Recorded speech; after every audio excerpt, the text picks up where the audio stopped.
mu kwizera kwa in your faith kuba umuntu as a person, Imana iguhereza agahimbaza umusyi. it just gives you Ibyo something ngibyo. to live iguhereza by. wage. He gives you a wage.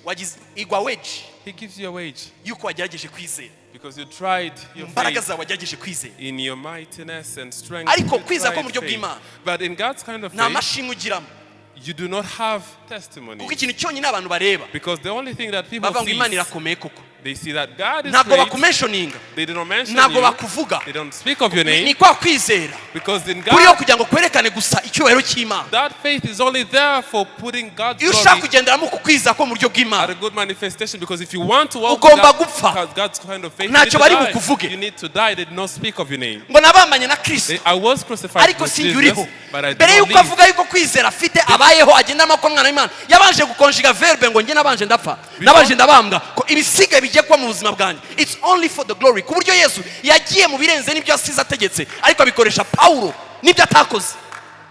Before he speaks of everything that happened and everything that Paul was doing through Christ, he said that he was crucified with Jesus.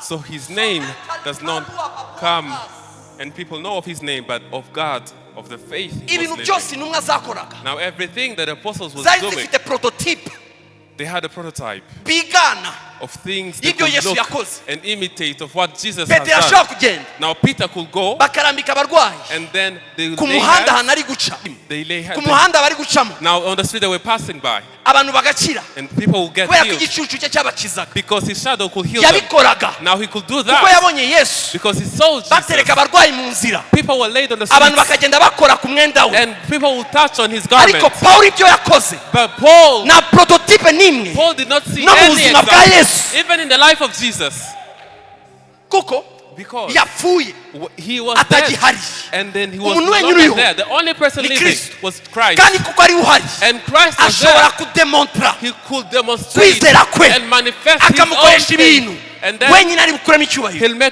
do the works and then be glorified, ku buryo yabonetse Ananiya to the point where he amubwira ngo manifested genda himself to usiga Ananias, ugenda usengera umuntu, and he told him, go and pray for this person, ngomba kwereka the person that you need to imibabaro show of the sorrows, apana ibitangaza, not of the miracles, apana ibimenyetso, not of the signs, apana impacts, not the wonders. genda urebe umuntu Go and look Shaka at that kwereka person that I need to imibabaro show the sorrows agomba gucamo, that he needs to go to, ko njye nawe because me, twabaye umwe, him and I, we are ko together, yahisemo gupfa, because he has chosen to yahisemo kureba die, isi nk'ibambwe, chosen to see isi ikamureba nk'ibambwe, the world as a yahisemo crucified. kureka He has nkabaho chosen umuzima to muri we, live off and to genda be genda in his life. Go.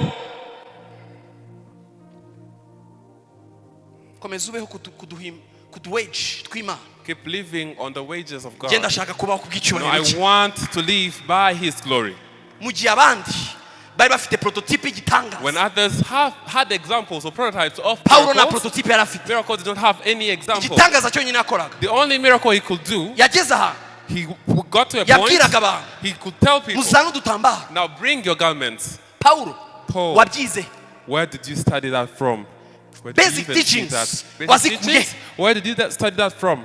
doctrinally speaking, Those doctrinally speaking, doctrinally mu speaking, byerekeye inyigisho mu byerekeye inyigisho, wabyize, where did you study that ko umuntu from? ashaka gufata umwenda Where a person can take a garment, apana we not his, wundi another person's akaza garment, akagukozaho. and then he comes and makes it touch Abanyedini. you, and then people of the religion, muvuga ngo abakozi Imana ntacyo ari cyo. they could say a man of God Look is at the nothing. boldness. Murebe no Nagavuze ngo guhagarara. fata umwenda wawe ugende ukoze kuri Yesu. He's not saying take Come your to garment me. and put it on Jesus. Icyuya cyanjye No, my sweat. haca imyaka myinshi atari icyanjye, It has been a lot of ukuboko years kwanjye without it is haca not imyaka mine. myinshi And my hands, y'ubuzima bwo gupfa it has been a kutakiri lot ukuboko of years kwanjye, and it is not mine. bino nkozeho.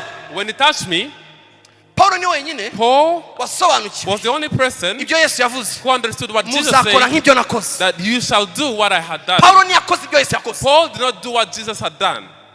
Muri speech ya Yesu In Jesus' yongeyeho speech, ikindi kimwe, he said this other thing. mukore n'ibirenze Do even exceedingly. kwizera ko mu buryo bw'Imana Because God's kind of ntabwo faith, kugukora God kujyana mu has done. kirere cyo gukora ibyo na Yesu It ubwe puts you on atigeze the akora ku realm isi. of what even Jesus has not done on earth. You wanna tell me I Shakubwira can make a million yuko nakora in miliyoni one day? ku munsi umwe. Yes. Yego. Yes. Yego. Hamwe no kwizera ko mu buryo bw'Imana With God's kind I of can be faith, you multi-millionaire can be mu multi-millionaire gitondo kimwe, in one day. kuko mu byo Yesu yavuze Because in what Jesus has said, yatsinda ifaranga mu kanwa k'ifi. he had He put money in a fish's mouth. yahamagaye amafaranga mu kanwa He k'ifi could call money from a fish's ntabwo mouth. ari amafaranga yiwe It wasn't his yari money. amafaranga yo kwishyura umusoro It was money for tax. yesu Now Jesus, wowe na n'ubwo uzi kwishyura umusoro ko nta n'akazi ufite you don't even What pay is tax why? because you don't have a yaba job. uko abantu ntakufite yaba uko imana ntakufite uyu munsi ivuga ngo hoya Now you need to But say oh no. yeah. You need to say no. ariko vuga ngo hoya You need to say no.